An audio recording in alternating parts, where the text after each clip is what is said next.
안녕하십니까. 세상 읽어주는 남자 이상훈입니다. 오늘은 왜 칩 세계에서 5월 동주가 판치나라는 주제로 한 말씀 드리겠습니다. 사실 그 비즈니스에는 적과 아군은 명확하지 않습니다. 어제의 적이 오늘의 아군이 되기도 하고 오늘의 아군이 내일의 적으로 바뀌기도 합니다. 더구나 반도체는 이 남마처럼 공급망이 얽혀 있고 사업자도 설계와 제조를 다 하는 종합 반도체부터 설계만 하는 팹리스, 제조 중에서도 웨이퍼 단계를 뺀 후공정만 하는 업체 등 다양하게 나눠지기 때문에 경쟁하더라도 협력이 필수입니다. 특히 칩 제조와 관련해서 최선단 노드를 활용하더라도 들어간 비용 대비 칩 성능을 담보하기가 점점 더 어려워지고 있습니다. 그래서 칩 간 조합이 중요해지고 있고 그 결과 이전에는 전혀 생각지도 못했던 다양한 시도가 이루어지고 있습니다. 당장 그 AI 칩 분야에서는 GPU와 HBM 간 조합이 나타나면서 패키징 분야에서 프로세서를 만드는 파운드리와 이 메모리 업체 간 협력이 필수가 되고 있습니다. 삼성이 HBM 기술 리더십을 하이닉스와 마이크론에 내준 것은 부인할 수 없는 사실입니다. 하지만 한편으로 삼성의 엔비디아 컬 테스트 통과가 더딘 데는 선단 공정이 가능한 파운드리가 없는 메모리 업체 하이닉스 마이크론과 파운드리 절대 강자 TSMC 간 강고한 파트너십이 음으로 양으로 엔비디아 결정에 영향을 줄 개연성도 배제하기 어렵습니다. 이 삼성이 똘똘 뭉친 경쟁사의 목리에 노출돼서 불이익을 받을 여지도 있다는 뜻입니다. 엔비디아로 하여금 HBM 납품업체로서 삼성을 배제하는 데는 메모리 경쟁 관계인 하이닉스도 마이크론도 이해관계가 100% 일치할 수 있습니다. 물론 이것도 삼성의 기술력이 출중하다면 돌파가 가능한 부분이지만 HBM과 파운드리 양 분야에선 이게 어렵기 때문에 삼성 입장에선 더 리스크가 큰 쪽으로 작용할 여지가 있습니다. 또 다른 관점에서 냉정하게 보면 삼성이 엔비디아 컬 테스트에 통과하려면 삼성도 TSMC와 손을 잡아야 합니다. 당장 내년에 양산되는 메모리 영역인 HBM4에서는 베이스 다이가 TSMC 5나노에서 만들어집니다. 그런데 삼성이 엔비디아에 납품한다고 HBM을 납품한다고 가정하면 삼성이 베이스 다이까지 직접 만들어서 HBM4를 완성하는 방안을 엔비디아와 TSMC가 OK 사인을 해줄지는 미지수입니다. 그렇게 되면 HBM4를 내부에서 다 자체 제작이 가능한 삼성이지만 베이스 다이만큼은 TSMC에 맡겨야 되는 굴욕을 감수해야 합니다. 이 경우 삼성과 TSMC 간 협업은 절대적으로 필요해지는 것이죠. TSMC 입장에서야 삼성의 HBM4 베이스 다이 물량을 받는 게 좋겠지만 엔비디아로서도 이 베이스 다이가 자신이 만드는 프로세서의 일부 연산 기능을 수행하는 만큼 삼성의 베이스 다이는 TSMC에 맡기라고 요구할 여지도 있다는 점을 잊지 말아야 합니다. 이 AI 칩 이외의 프로세서 구도에서도 5월 동주는 빈발하고 있는데요. 이번에 X86 아키텍처를 공유하는 인텔과 AMD가 손을 잡았습니다. 인텔과 AMD는 서로에게 경쟁사죠. 인텔이 저렇게 망가지는 데 가장 큰 역할을 한 게 바로 AMD입니다. 그런데 두 업체가 협력하기로 했습니다. ARM과 리스크5와 같은 IP에 공격을 당하고 있는 X86 IP의 그 호환성과 확장성 향상을 위해서 두 업체가 손을 잡았다고 하지만 이 과거 같으면 상상도 못할 일입니다. 어떻게 보면 이 예상된 협업일 수도 있고 갑자기 튀어나온 협업일 수도 있지만 이 CPU 시장 상황만 놓고 보면 이런 모습이라도 보일 필요가 있는 상황인 것만은 두 업체 입장에서 봤을 때 틀림없습니다. 당장 그 ARM 기반 SoC가 CPU 시장을 뒤흔들고 있습니다.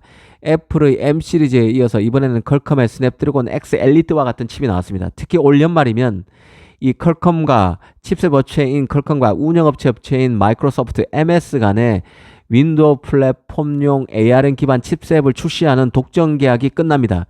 내년인 2025년부터는 더 많은 팹리스들이 윈도우에서 돌아가는 ARM 기반 CPU를 만들 수 있게 된다는 뜻입니다.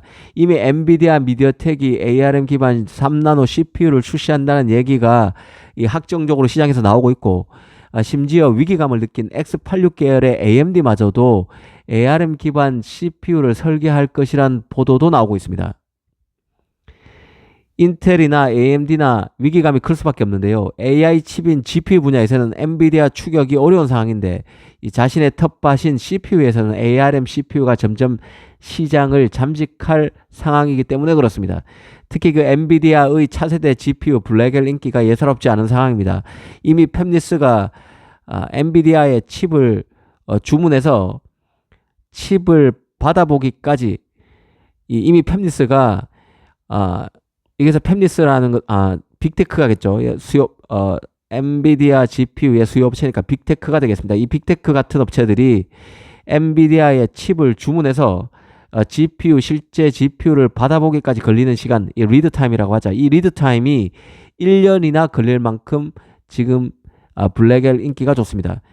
올해 주문을 하게 되면 내년 10월은 돼야 엔비디아로부터 칩을 받아볼 수 있다는 뜻입니다. 이 때문에 내년 엔비디아 AI 칩 점유율이 올해인 90%보다 더 뛸 것이라는 얘기도 나오고 있습니다. LLM 학습용 시장에서 추론용 시장으로 AI 시장이 넘어가면 AMD의 MI300 시리즈 칩과 인텔의 가우디 칩의 점유율이 더 올라갈 것이란 기대감이 무참히 꺾이는 상황입니다.